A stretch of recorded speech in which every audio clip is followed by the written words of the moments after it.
Hello student, welcome back to my channel Master Classes. My name is Talib और आप देख रहे हो Master Classes YouTube channel. Class 10 विज्ञान का अध्याय नंबर 11 मानव नेत्र तथा रंग बिरंगा संसार। इसमें आज हम पढ़ने वाले हैं एक इंपॉर्टेंट टॉपिक जिसका नाम है प्रिज्म। और यहाँ पे मैंने डायग्राम से बना दिया, आपको समझाना भी है क्या नहीं। प्रिज्म को आज हम पढ़ेंगे। इसके पहले हमने कई सारे टॉपिक्स कवर किए हैं, जैसे कि निकट दृश्य दोष, दूर दृश्य दोष और जरा दूर दृश्यता और अबिंदुकता। इतने टॉपिक्स हम कवर कर चुके हैं। आज की क्लास में हम उसी के आगे कंटिन्यू करेंगे, प्रिज्म को पढ़ेंगे, आखिर प्रिज्म होता क्या है। ओके, चलो स्टार्ट करते हैं। प्रिज्म के बारे में जानते हैं क्या होता है। बेसिकली आपने देखा होगा लैब वगैरह में, अगर आपके स्कूल में लैब होगा तो वहाँ पे देखा होगा आपने। नहीं भी देखा तो कोई बात नहीं, मैं आपको प्रिज्म समझाता हूँ क्या होता है। एक ये देखो, इस तरह का कोई एक प्रिज्म होता है। इस तरह का मैंने लिखा है कि एक ऐसा समांगी पारदर्शी माध्यम जो किसी कोण पर झुके हुए दो समतल पृष्ठों से घिरा होता है, उससे प्रिज्म कहते हैं। एक पृष्ठ मान लो हमारा ये है, एक पृष्ठ मान लो हमारा ये है। ये दो पृष्ठ ऐसे जब घिरे होते हैं और एक पृष्ठ नीचे भी हो, ऐसा नहीं कि नीचे ना हो, नीचे भी हो, तो दो पृष्ठ जहाँ जब झुके होते हैं, दो समतल पृष्ठ, तो ऐसे इस तरह से बनता है प्रिज्म। समतल पृष्ठों से घिरे हुए पृष्ठों को समांगी पारदर्शी माध्यम से जो घिरा होता है उसे प्रिज्म कहते हैं। तो हालांकि प्रिज्म की कोई डिफिनीशन बहुत ज़्यादा इंपॉर्टेंट वगैरह नहीं है कि एग्जाम्स में नहीं आती है, लेकिन फिर भी एक डिफिनीशन लिख दिया हूँ ताकि आप लिख सकें, नोट कर सकें। देखो, ये जो प्रिज्म है दिखता एकदम ऐसे है, टिट्टू टिट्टू को आप ही ऐसे दिखता है, ठीक है। दिखने में ऐसे हाथ में लोगे तो ऐसा दिखेगा, लेकिन क्योंकि हमको स्टडी करनी है, पढ़ाई करनी है, तो पढ़ने के टाइम इतना बड़ा सा 3D फिगर ना बना के, 3D मतलब एकदम सेम टू सेम ऐसा नहीं बनाते हैं, क्योंकि हमको पढ़ना है तो हम ऐसे बना के पढ़ लेते हैं, ठीक है। पढ़ लेते हैं, पढ़ा देते हैं, बुक्स में भी ऐसे ही बना होता है। ये इसका मेन एकदम असली ओरिजिनल ऐसे दिखता है, लेकिन पढ़ने के लिए हम ऐसा हर बार बनाएंगे अब से, ठीक है। तो प्रिज्म में कुछ बातें इंपॉर्टेंट हैं, वो क्या है जरा देखना। अगर कोई पूछे प्रिज्म में कितनी सतह हैं, कितने समतल हैं, कितने तल हैं, कोई भी ऐसा कुछ पूछे तो इसमें कितने तल हैं जरा देखो। एक तो ऐसा है, एक इसके पीछे होगा ना, एक ऐसा इसके पीछे होगा। देखो मैं समझाता हूँ, देखो एक ऐसे है, एक इसके पीछे ऐसे होगा, मतलब ऐसे है तो ऐसे होगा एक, तो दो सतह हो गई ये, और एक ये आगे वाली ये भी है, और एक इसके पीछे होगी, वो चार हो गई, और एक इसके नीचे भी तो होगा, नीचे ऐसे उसके नीचे वाला चार, और एक पाँच हो गया, ठीक है। देखो गिनाता हूँ, ये दो दो सतह, दो तल, और एक तल इसके नीचे वाला, तीन तल हो गया। एक तल इसके इस साइड वाला, चौथा तल, और एक इस साइड वाला, पांचवा तल। तो मुझे उम्मीद है पांचों तल आपको समझ में आए होंगे। तो कोई पूछे विकल्प में अगर क्वेश्चन आ जाए कि कितने तल हैं, कितनी सतह हैं, कितने समतल हैं, तो 5 ऐसे पूछ ले कोई। प्रिज्म में कितने शीर्ष हैं। शीर्ष होता है पॉइंट, शीर्ष होता है ये जो जिस पर कोई कोण बनता है वहीं पे शीर्ष होता है, ठीक है। यहाँ पे कोण बन रहा है तो ये शीर्ष है।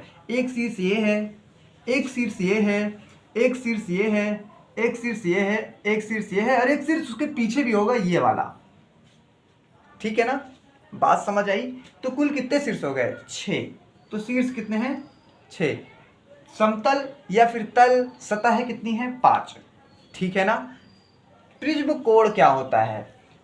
यहाँ का जो कोण होता है उसे प्रिज्म कोण कहते हैं, ठीक है। प्रिज्म का ये जो कोण है वही प्रिज्म कोण कहलाता है। ये पूरा अपवर्तक तल है, हालांकि कोई खास यूज नहीं है इसका। यूज का मतलब कोई ज़्यादा आएगा नहीं एग्जाम में कि अपवर्तक तल क्या होता है। बस आप जानते रहिए कि प्रिज्म के तल को क्या बोलते हैं? अपवर्तक तल बोलते हैं। ये आधार है, आपको पता ही होगा।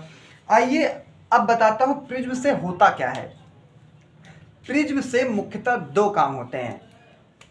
नंबर 1, विचलन होता है, विचलन होता है। विचलन होता है तो एक विचलन कोण भी बनता है। तो जब विचलन होगा तो एक विचलन कोण बनेगा, तो वो भी इसी विचलन में ही देख लेंगे हम, ठीक है। पहले विचलन सीखेंगे क्या होता है। विचलन तो हमने बता ही दिया है, कोई किरण अपने मार्ग से भटक जाना ही विचलन कहलाता है। लेकिन इसमें प्रिज्म में कैसा विचलन होता है वो हम देखेंगे। और जब प्रिज्म में विचलन होता है ना, तो एक कोण भी बनता है, उसे बोलते हैं विचलन कोण। तो इसी विचलन में ही विचलन कोण भी अभी हम देख लेंगे, ठीक है। और दूसरा काम होता है वर्ण विक्षेपण। वर्ण विक्षेपण। सबसे ज्यादा इंपॉर्टेंट ये वाला है वर्ड विक्षेपण, एग्जाम में सबसे ज्यादा यही आता है। विचलन कम आता है हालांकि, लेकिन इस पर स्टार मत बनाओ, इस पर स्टार बना लो, ये बहुत इंपॉर्टेंट है वर्ड विक्षेपण। इसको हम देखेंगे अगली क्लास में, ठीक है। तो नेक्स्ट क्लास जब भी है तो आप इसको कवर कर लेना वहां से। आज हम विचलन और विचलन कोण को जानते हैं क्या होता है, ठीक है। इसको मिटाते हैं और हम विचलन कोण और विचलन के बारे में सीखते हैं क्या होता है, ठीक है। नोट डाउन कर लीजिए, स्क्रीनशॉट ले लीजिए।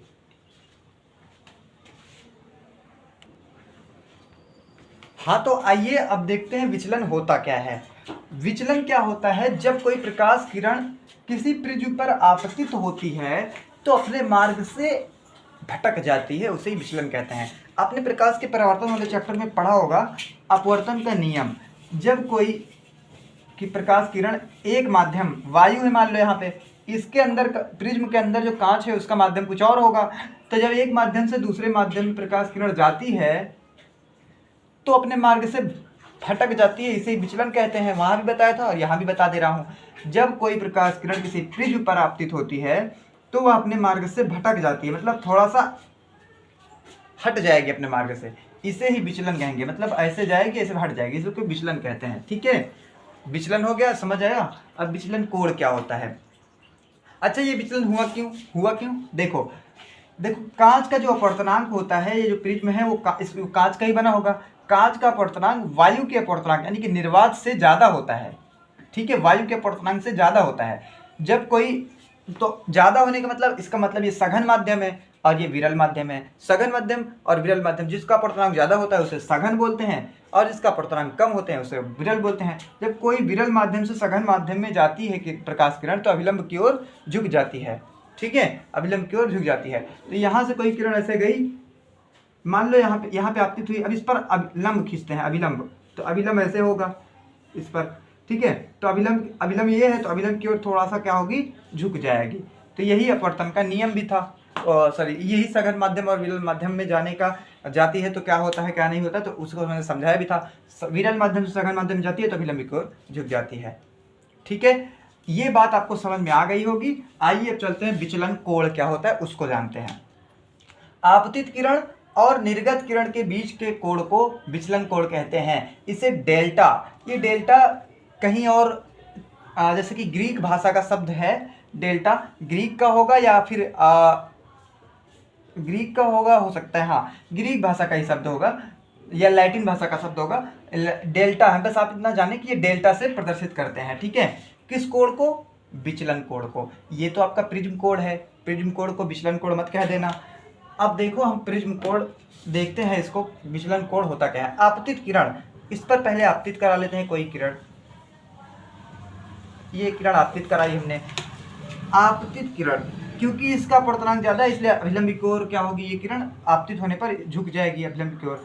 तो इस पर अभिलंब खींचते हैं, चलो इस पर अभिलंब खींचेंगे, 90 अंश का कोण बनाएंगे इस लाइन पर 90 अंश का कोण। कुछ लोगों को समझ में नहीं आया होगा 90 अंश का कोण कैसे बनता है, क्योंकि मैथमेटिक्स वाले समझ गए होंगे, ठीक है। चलो कोई बात नहीं, आप भी समझ जाओ। देखो जब कोई किरण विरल माध्यम से सघन माध्यम में जाती है तो अभिलंब की ओर झुक जाती है। तो इस लाइन पर 90 अंश का कोण ये बना दिया हमने, ठीक है।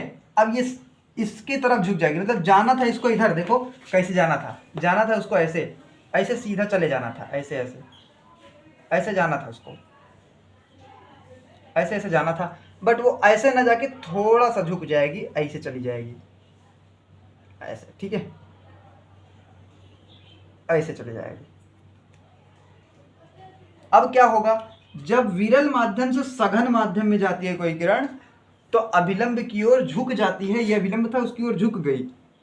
अब ये तो विरल माध्यम में आ गई है किरण, अब तो सघन माध्यम में आ गई है। अब सघन माध्यम से फिर विरल माध्यम में जा रही है, तो सघन माध्यम से जब विरल माध्यम में जाती है तो अभिलंब से दूर हट जाती है। दोनों उल्टा है उसका, विरल माध्यम से सघन माध्यम में गई तो अभिलंब की ओर झुक गई। और जब सघन माध्यम से विरल माध्यम में जाएगी तो अभिलंब से दूर हटेगी। तो यहाँ के लिए अभिलंब कौन सा होगा, इस वाली लाइन पर अभिलंब बनाओ, एसी लाइन पर अभिलंब बनाते हैं। 90 अंश का कोण इस पर भी बनाएंगे, एसी लाइन पर भी 90 अंश का कोण बना लो, ठीक है, ऐसी लाइन पर भी 90 अंश का कोण बना लो। ये 90 अंश का कोण बन गया। अभिलंब से दूर जाएगी, क्योंकि सघन माध्यम से जब विरल में जाएगी तो अभिलंब से दूर, तो अभिलंब ये है, अभिलंब से उधर नहीं, अभिलंब के पास नहीं जाएगी, अभिलंब से थोड़ा सा दूर हो जाएगी। इसको जाना था ऐसे, लेकिन वो ऐसे ना जाके इधर थोड़ा सा झुक जाएगी। ठीक है, तो ऐसे नहीं जाएगी, अभी थोड़ा सा झुक जाएगी, हल्का सा ऐसे चली जाएगी। अब मैंने कहा, अब इस वाली किरण को, क्योंकि ये प्रिज्म पर गई है, आपतित हुई है, तो इसलिए इसको बोल देंगे आपतित किरण। आपतित किरण। सर आपतित किरण नहीं पता पढ़ा रहे, आप विचलन कोण पढ़ा रहे हैं। तो हाँ, तो विचलन कोण पे आ रहा है ना, आपतित किरण और निर्गत किरण के बीच में कोण बनना चाहिए, वही बनेगा विचलन कोण। तो आपतित किरण ये रही ऐसे, तो ये इधर चली गई, हालांकि इसको इधर जाना था। ठीक है, अभी निर्गत किरण देखते हैं, जो बाहर निकली उसी को बोलते हैं निर्गत किरण। निर्गत किरण, बाहर निकलने वाली किरण को निर्गत किरण बोलते हैं। तो देखो, ये किरणें इधर जा रही है, ये इधर जा रही है, तो मिलेगी नहीं, तो पीछे बढ़ाने पे मिलेगी। तो पीछे बढ़ाने पे जहां मिलेंगी, ये वाली किरण ऐसे गई, ऐसे जानी थी इसको, तो यहाँ पे जा रही है, ये वाली ऐसे जा रही है, तो इसको पीछे बढ़ाने पे यहाँ कहीं ना कहीं कट करेंगी, वहीं जहाँ कट करेंगी वहीं पे विचलन कोण बनेगा, उसी को बोल देंगे विचलन कोण। तो ये पीछे बढ़ाने पर यहाँ पे कट की, पीछे बढ़ाने पर यहाँ पे कट की, ये कोण, ये वाला कोण, ये वाला मत लेना, इधर वाला, इधर वाला कोण देखो छोटा सा दिख रहा होगा आपको, ये वाला कोण, ये वाला देखो ऐसे बना है, ऐसे ऐसे ऐसे बना है। ये जो कोण है, ये यही कोण है डेल्टा, यही कोण है डेल्टा। इस डेल्टा को मैं ऐसे करके यहाँ लिख दे रहा हूँ डेल्टा। ठीक है, यहाँ पे लिखना था, जगह नहीं, इसलिए यहाँ पे लिख दिया डेल्टा। इसको डेल्टा बोलते हैं, बगल में ऐसे लिख भी दिया हूँ कि डेल्टा है, ये स्मॉल डेल्टा है। ठीक है, तो ये जो कोण बना है उसी को विचलन कोण बोलते हैं, डेल्टा। इसको हिंदी में से लिख लो विचलन कोण, यही है। तो उम्मीद है आपको विचलन कोण कहाँ पे है दिख गया होगा, समझ में भी आ गया होगा। ये विचलन कोण इधर वाला ही है, इधर जो ऐसे गए इधर वाला ही है, इधर वाला मत ले लेना, इधर भी एक कोण है लेकिन उसको नहीं लेंगे, विचलन कोण उसी को बोलते हैं। ठीक है, तो ये आपतित किरण ऐसे गई, निर्गत किरण ऐसे आई, तो इनके बीच यही कोण बना, इसे बोलते हैं निर्गत विचलन कोण, डेल्टा से लिखते हैं। तो इस तरह से ये वाला जो टॉपिक था आपको समझ में आया होगा। मिलते हैं नेक्स्ट क्लास में, जिसमें हम बहुत इंपॉर्टेंट टॉपिक वर्ड विक्षेप पर डिस्कस करेंगे, स्कैटरिंग ऑफ लाइट जिसको बोलते हैं इंग्लिश में। ठीक है, तो इसको डिस्कस करेंगे। Thanks for watching, all the best.